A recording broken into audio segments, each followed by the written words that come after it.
And one more time, it's the Horror Guys. Episode 198. I'm Yay! Kevin. I'm Brian. And we're going to talk about some horror movies, aren't we? I don't know. I'm going to be terrified with this one. Very terrifying this week, isn't What it? could be more terrifying? Terrifier 2. Terrifier. Yes. What do we got? We got a brand new movie called Pearl, which is a sequel to the excellent movie X that we saw a short time ago. Yeah. And then we've got a kind of a trilogy of Terrifiers. All Hallows Eve was an anthology that actually introduced Art the Clown in one of the stories. And then we got Terrifier and the brand new Terrifier 2. Sounds cool. Over at horrorbulletin.com, if you sign up for the free newsletter, what do we got there? We got a bonus week. We got bonuses. Are we going to talk about the bonuses? What are they? The Skull from 1965 and Island of Terror, also from 1965. I smell Peter Cushing. Peter Cushing, big time. And Island of Terror was one that I saw when I was very young, and I remember it really freaking me out. And it was one of those that I barely remembered, and all these years I've been haunted by that, wondering what movie that was with those creatures. And it was Island of Terror. And it was actually pretty good. It has held up over the years. You'll have to check out the website to read all about it. Yeah. And we were talking about Pearl being the sequel to the movie X. I was just looking up. We reviewed that on June 1st of 2022. So just a few months ago. Mm-hmm. Yeah, it was very recent. And supposedly it was in the works already. Yeah. Pearl was at the same time. So they put that together so quickly. That's how they were able to. Way back in June. Mm-hmm. If you want to go even further back, 3 years ago this week, on episode 46 of The Horror Guys, we had some other movies. What did we talk about back then? There was The Secret of the Blue Room. That was kind of a murder mystery, kind of a locked room kind of thing. Lionel Atwill. Yeah, and a classic old one. And I thought that one held up pretty good. It's all right. Yeah, it was not awful. A whodunit kind of thing. Mm-hmm. And Captain Clegg, also known as Night Creatures. More Peter Cushing. Yeah, that was kind of a weird one. Couldn't tell if he was a good guy or a bad guy. Yeah, very, very gray. Yeah. And we had a Serbian film. Oh, I remember that one. Oh, that one is certainly memorable. Yeah. Yeah. Sex scenes like you've never seen before in a movie. And hopefully never will again. Yeah, that one's something. That's one of those movies that people are warned against It's watching. on lists. It's on many lists. You know, the most shocking movie that you saw, the most traumatizing movie. You know, people will bring up a Serbian film. That's number one on a lot of people's lists. It is. Yeah, it's quite a ways up there. But it was good though. I mean, well made and yeah, something. And then the last one we had was a Korean film called Thirst. Vampires. And it was kind of an interesting one. It was a priest that becomes a vampire. And it's not really a supernatural cause. It was a medical cause. But then he's got the thirst for blood, but he's a priest and he's still trying to be a good guy. And 3 years later, I barely remember it. It wasn't super memorable, but I think it was okay. I remember it got good reviews at the time. People seemed to like it back then, but don't hear much about it anymore. Yeah, it's kind of faded away. All right. Well, over at horrorbulletin.com, you can sign up for the email list and get those two movies we were just talking about there, The Skull and The Island of Terror. You can also pick up Horror Bulletin monthly. The 14th issue is now available. Get the paperback over at Amazon or get the ebooks from horrorguysshop.com. Horror Guys Shop? That's where all the horror guys shop. Nice. All right, what are we doing first? Oh, let's talk about Pearl. All right. It's brand new. X marked the spot. And X came out in, I guess, May or June of this year. We talked about it then. You can go back and listen to, I don't know what the old podcast number was, but I know we looked at it in early June. Mm-hmm. And in X, it's a new film, but it's set a long time ago, decades ago, when porn is fairly a new thing, when they were basically filming it on actual film, 8mm, and it's a group of 1979 people, is when it takes place.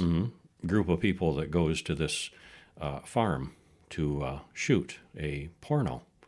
And the farm owners are Pearl and her husband, who are old people. And it goes poorly for the filmmakers.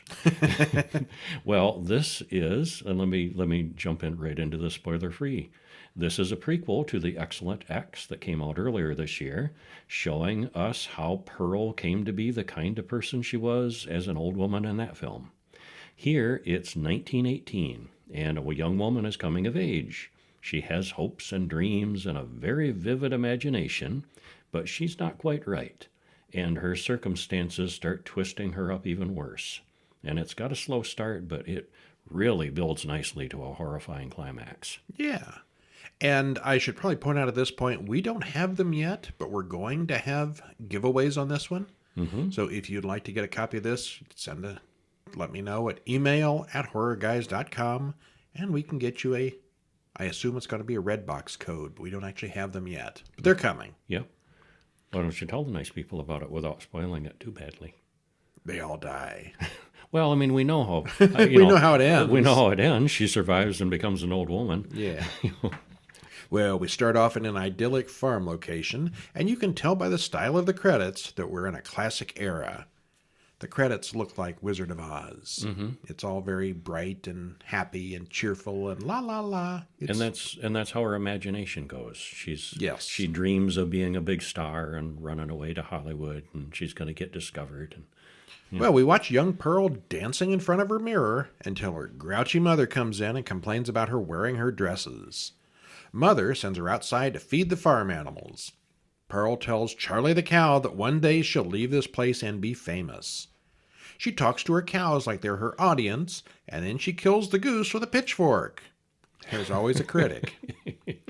She feeds the dead goose to her alligator out in the pond as credits roll. yeah, it's semi-tame. It comes when she calls, and she clearly feeds it regularly. And, Very regular. Or maybe not regularly enough. not It's always regularly. hungry. Yeah. Well, alligators. Well, it's 1918, and Mother Ruth tells Pearl to quit dancing as it's selfish.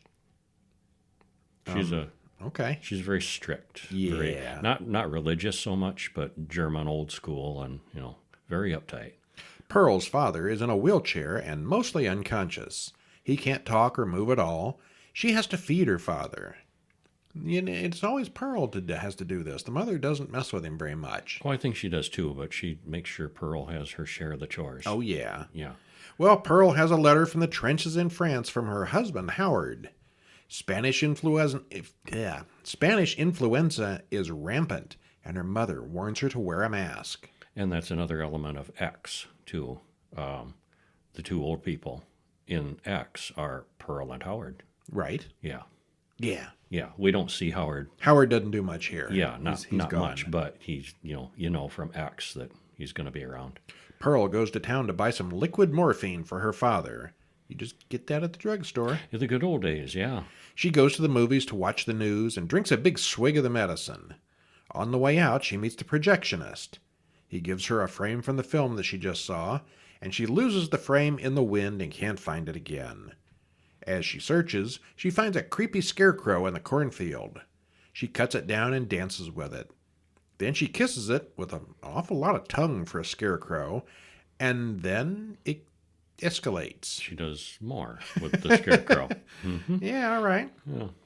She gets home and Mother says she has to change Father. He's made a mess. We see that Mother is not much fun at all, and she does all she can to bring Pearl down. Mitzi comes for a visit. She's Howard's sister, and she doesn't approve of him going off to war. Probably he didn't have a whole lot of choice. Yeah, probably not. Mitzi mentions that there's an audition for dancers this Friday at the church. Well, I think they plan to go together. I think it's mentioned though that he volunteered. Yeah, he didn't. Yeah, he didn't get drafted. Yeah. That night, she dresses up and sneaks out to head to the theater and talk to the projectionist again. He shows her a film that he picked out just for her.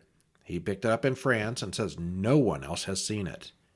And it's a full-on porno film from 1915. And we looked it up, and it actually is The the first known porno film. Yep, Yeah. it's a real thing. Uh-huh. He says that it's legal to do, but not legal to film. At least not yet. He accurately predicts the future of porn. It's going to be big, he says. Yeah, and he's right. He fills her head with ideas of leaving her parents and that she might not get a second chance later. If only they would just die, she says. Oops, she said that part out loud. Oops. Yeah. She takes father out to the alligator pond and calls the big creature over. She parks the wheelchair right next to the end of the dock. She gives a "this is no way for you to live" speech. But just then her mother approaches and says they need to go back to the house. On the way home, she finds a nest full of alligator eggs. Yeah, we checked how long alligators live. This could be the same alligator. It could be, but it's probably not. It's probably one of the babies, more Yeah. likely. Yeah. Pearl and her mother argue about the dance audition. "You can't keep your true self secret forever," says her mother. We see that her mother is just a little bitter about her life. Before long, something bad happens to both her parents. Mm-hmm. And we'll stop there. And more stuff happens. And boy, I thought the actress playing Pearl was really, really good in this. I was not impressed with her at all in X. Not she's as really much. good here, yeah. Yeah. Mia Goth is her name. Yeah. Yeah. It's very, very colorful. Supposedly, Ty West had a Wizard of Oz as one of his influences for this, and it's pretty obviously the case when you see the credits. Yeah. There are a couple of pandemic and mask references, which are kind of fun. That they were dealing with that way back in 1918. Yeah, with the flu going on and everybody masking up in town. Yeah. It's all good, but it does take a really long time to get going. A lot of setup in this one. Mm-hmm. Mia Goth as Pearl stands out with her acting far more than she did in the first film. Well, and I thought the script was better too. I liked how this one was written better, and she's just got. I mean, there's a monologue that she's got where it just. Wow. The first one, I mean, they go to a place to make a movie and they get picked off one at a time. It's a kind of a standard slasher. Mm-hmm. This one is a little bit different. Yeah, it is. Yeah, she's a nice little sociopathic farm girl with no regrets. Mm-hmm. And we both thought it was really good. Yeah, big thumbs up on this one. Well, next up we have a trilogy, sorta. All Hallows Eve is the first one, called 2013. Written and directed by Damien Leone. Stars Katie McGuire, Catherine A. Callahan. Hour 23 minutes. Trailer in the show notes. Spoiler free. This is an anthology in itself, and Art the Clown makes his debut. A lot of people have heard of Terrifier 2. It's big this year. It's one of the big horror films. Mm-hmm. So you assume Terrifier is the original. Just as those two films, but no, there's a third one. Yeah. All Hallows Eve is really the original. Yeah, where it all started. It's clearly a low-budget indie, but it's overall very good and well worth the watch. What happened, spoiler boy? Well, it's Halloween.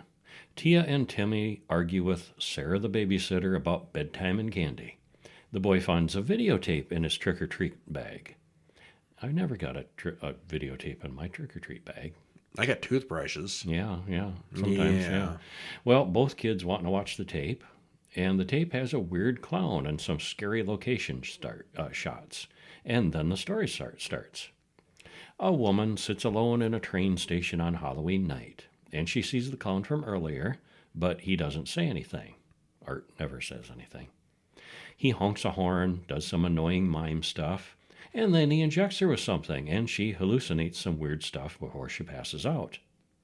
Well, Casey wakes up chained in the dark. There are 3 women there. "This is where he keeps us," one explains. Sarah and Kristen are the other 2 girls. Suddenly, Sarah gets pulled away, most likely to her death. And next, a mutated monster that looks a lot like the Toxic Avenger. Oh, he sure does. Yeah, grabs Kristen and cuts her arm off. So this has got the gore going, too. Art is known for his work there. Well, Casey breaks her chain with a rock and runs into the tunnels. She runs into a hobo. Next thing she knows, she's tied up and surrounded by cultists. This gets worse and worse. There's a pregnant woman there, and one of the cultists cuts the baby out of her. The cultists tear her clothes off, and Satan walks in to have sex with her. Well, that did escalate quickly. It does, yeah. Well, Sarah, the babysitter, turns off the TV and sends Timmy and Tia to bed. She says this is too grown up for them.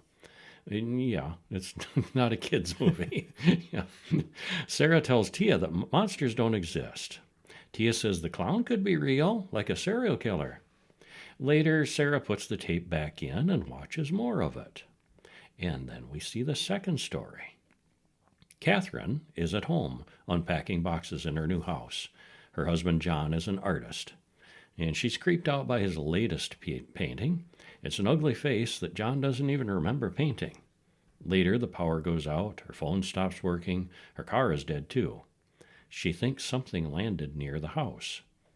John calls, and he says to call the police. And then the phone cuts out again. And it's aliens. Wait a minute. Yeah. Aliens? Uh-huh. Well, there's some cat and mouse and hide and seek, and it finally gets her, and she unveils John's painting. It's the clown from the first segment. Oh, my. Yeah. Well, Sarah, the babysitter again, thinks she sees something in the house and gets a little paranoid, but it's nothing. So then she goes downstairs to finish that tape. And a woman drives alone on Halloween night. She stops in a last chance gas station where she finds the attendant yelling at the clown we saw earlier. The attendant goes inside, leaving her alone outside. She goes inside and finds the clown sawing the attendant into little pieces. Oops. Yeah. She jumps in the car and drives away. Then a few miles down the road, she sees the clown on the side of the road and crashes. She drives away again, but stops when she finds another crashed car, and inside is a horribly wounded woman, like her face cut off. And when the clown appears in her back seat, she gets out of the car and runs through the woods. She hides in a barn, but the clown tunnels his way inside. He's persistent. She turns the tables on him and stabs him several times. She runs outside, flags down a car, and the clown drives up next to them. Then the clown shoots the driver. She wakes up in the clown's lair, and that's really bad. He's amputated all her limbs.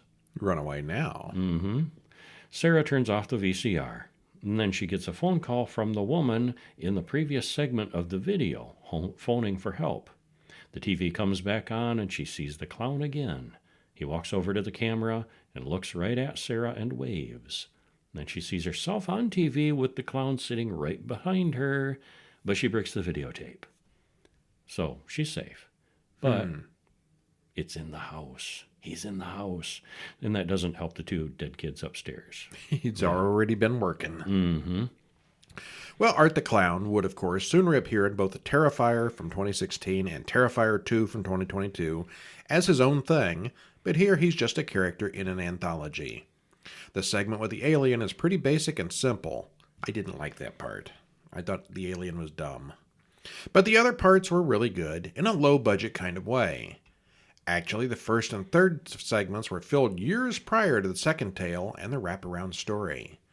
So the two bits with the actual live Art the Clown came first, and the babysitter and the aliens were kind of just put in there as an afterthought. And the one thing that I didn't like about the alien, I thought it was kind of cool overall, but at one point you can see that the alien is wearing a suit. We don't see the alien itself. Right. He's wearing a spacesuit, and it's she grabs one of the air hoses and yanks it out.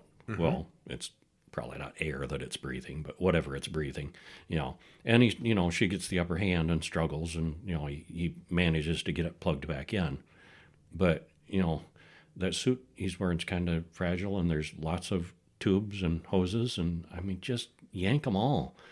I mean, she yanked out the one and saw that the alien was struggling and then ran away. Yeah. Like, no, yank all them tubes. Well, overall, it's pretty kind of cheap looking, and the middle section is pretty weak, but overall, I liked it. Yeah, overall. Yeah. And it's a good intro to art. It is.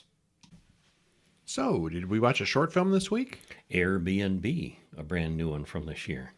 Directed by Alex Manana, directed and written by Alex Manana. Stars Ashley Balote, Becky Bush, and Wessam Eldin. We apologize if we're murdering those names. 4 hours. No, 4 minutes, 55 seconds, so less than 5 minutes. It's a shorty. And it's on YouTube. It is. Amanda and Melanie stop in at their new rental place, and they're impressed. Almost immediately, we see that they aren't alone in the house. Or are they? The host seems nice, though. He even left them a complimentary bottle of wine. Oh, that was nice of him. Well, it does look like a nice place to stay. Too bad about that psycho in the closet, though. Yeah. It's short, but the whole story is there. We don't get a lot of backstory about the man, but do we really need that?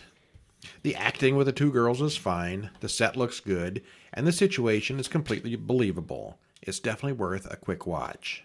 And it's one of those where it's all the more horrifying because it is, It real. could be real. Yeah, it could happen. It's not monsters here. This is just people. Yeah. Yikes. Which takes us to 2016's Terrifier. Which is a monster and not a real person. I don't know. I mean, they kind of supernatural him, but kind of not, too. In the first movie, he was clearly supernatural. He kept appearing in front of the car magically almost. And he popped up in the back seat. Yeah. The second one, or this one, the 2016, starts out, I at least. don't think he's all that supernatural. But he comes back from the dead. Yeah. Yeah. Okay. Blows his brains out and he's still alive. So Was that in this one or the second one? I believe that's the end of this one. Okay. I don't remember now. They kind of ran together. Mm-hmm. But anyway, his supernaturality is kind of debatable in at least one of these. Mm-hmm. Well, we don't really know. What happens spoiler-free? Spoiler-free? Well, we don't really know anything about Art the Clown. He clearly enjoys his work, but why? Don't ask. Just sit back and enjoy the over-the-top gore and blood effects. And there are lots of them. And they're exceptionally graphic and realistic. The story is simple. People get killed by a crazy clown. It's good, but it's almost too simple in one note. You got like Freddy Krueger. Not enough of a story. There's an entire episode, an entire movie about him being a child molester and killed by the parents. Mm-hmm. Then you got Michael Myers that's got at least two different origin stories depending on why he's crazy. Uh-huh. He's either got the hots for his sister or he likes to stand on that spot in the window. And Jason Voorhees is kind of a revenge thing, or it's not even him, it's somebody else. Yeah.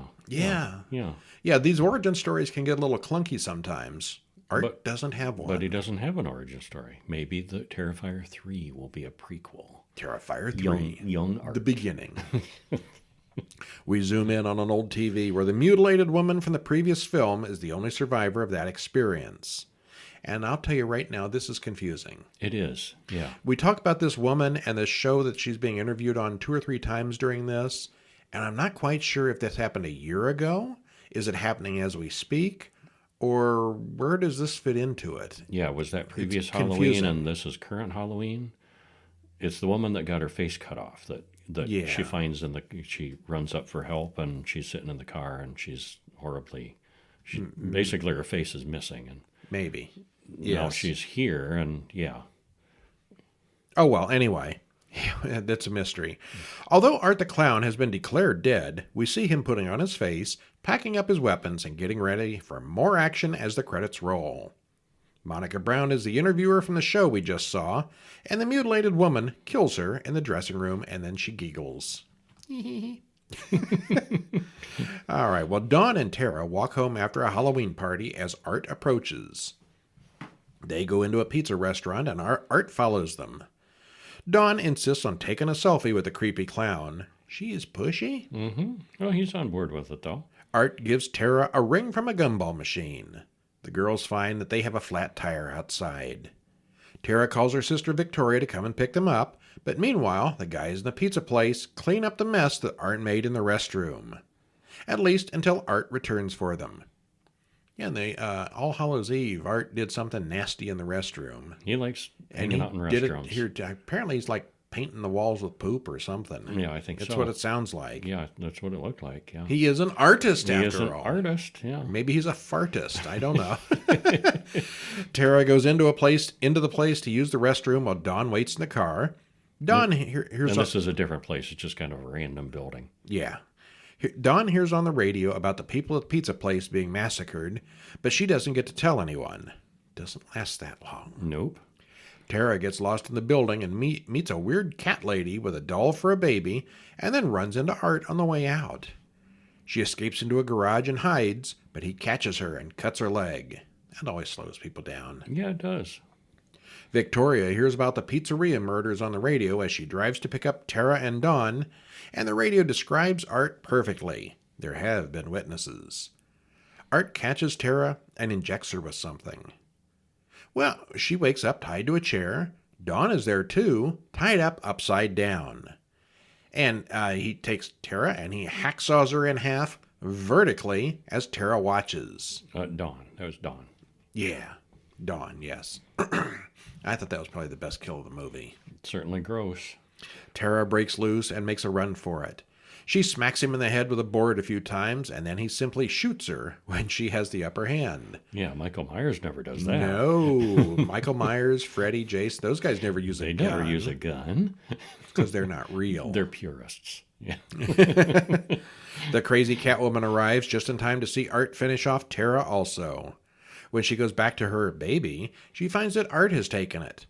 She talks to Art like a gentle mother, and Art ends up sucking his thumb like a baby. Victoria finally gets inside and finds both halves of Dawn hanging from the ceiling. Ew. She then finds the cat lady, Tara, and Art, and ends up hiding. There is much running and screaming in the old factory, and he catches Victoria and starts whipping her until Mike the Exterminator comes to the rescue. He calls 911 and tells them everything. Mike and Victoria head for the door to get outside. Mike doesn't last much longer. The police arrive, and Art shoots himself in the head. Oh, he's dead, right? No. Well, temporarily. Well, they take Art and Mike to the coroner, with more bodies to come. They're going to say, it's going to be a busy night, Mr. Coroner. Yeah. Yeah, they had a lot of them out there. As the coroner opens up the body bag, the lights go haywire, the phone rings, and the radio goes crazy. Art wakes up and kills the coroner. 1 year later, Victoria finally gets out of the hospital after Art ate her face. She's mutilated, just like the woman in the opening sequence. So when did all this happen? No. Yes. Yes, that's when it happened. Well, Art the Clown and director Damien Leone must visit a lot of gas station restrooms. That's all I'm saying on that. I think I've been in a few that Art may have been to. Art never speaks throughout the whole film. He's basically a maniacal mime. The blood and the gore effects are exceptional and very well done.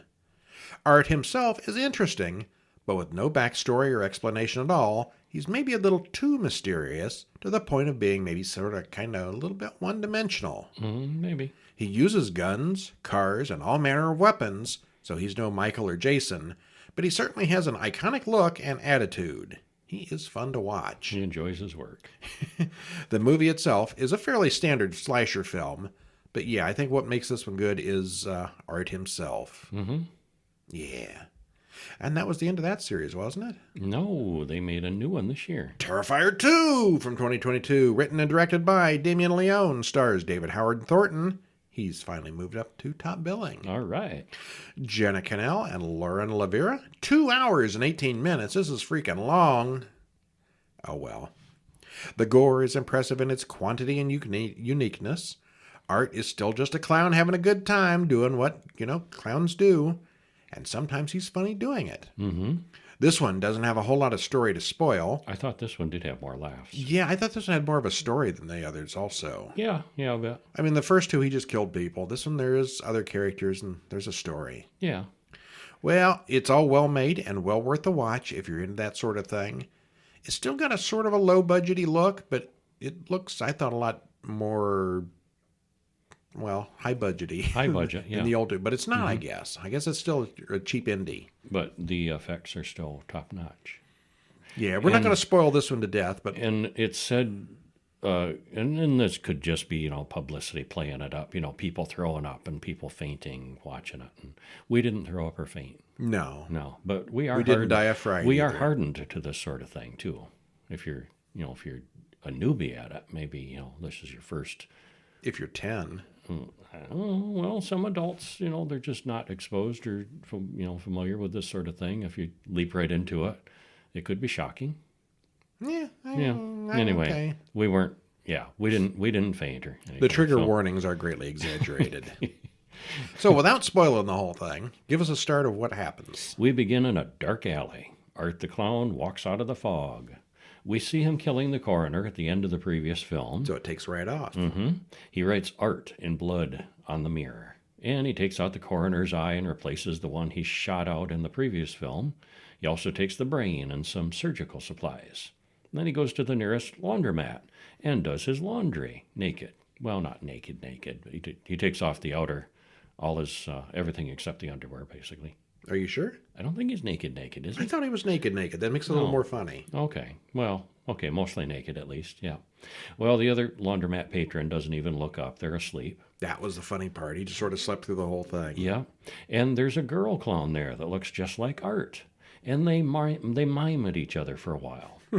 Then the other laundry patron wakes up, and we see that Art is really there alone. Credits roll. He's got an invisible friend. Yeah, an imaginary friend.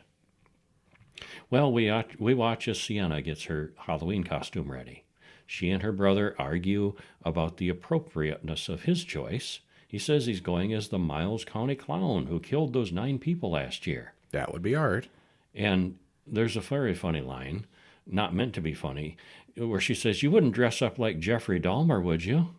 Well, this year, Jeffrey Dahmer was a hot Halloween costume. He was. Because of that miniseries. Or was it a miniseries? Just a movie? I know. I haven't just seen a it movie. yet. Yeah. But, yeah, that was a hot choice this Halloween. Yeah, and so, I don't think they knew about that when they made this. They didn't, yeah.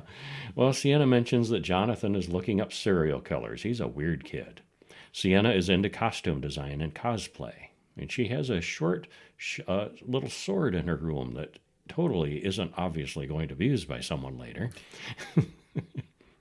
Well, we cut to the Clown Cafe, a food truck that advertises on TV. It's got an unusual jingle. Art the Clown is there, and the crowd loves him. Art gives Sienna a package to open.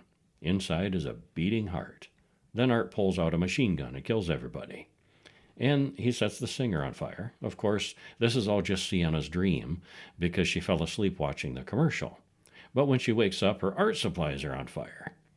And meanwhile, Art and his imaginary sidekick assemble weapons and get ready for the big night. We don't want more, do we? Nah, that's probably good enough. Yeah, stuff happens. People die. Of course. Art is silly. Yeah, and there's much gore and blood. And it's 2 hours and 18 minutes. There's a lot going on here. There's a lot happens, yeah. Well, these actors all look like high school students. Well, at least they were high school students at least 15 to 20 years ago. Yeah. Yeah, Well, the 30-year-old. Jonathan's a kid, so at least okay, really well, a kid playing one. the kid. So, yeah.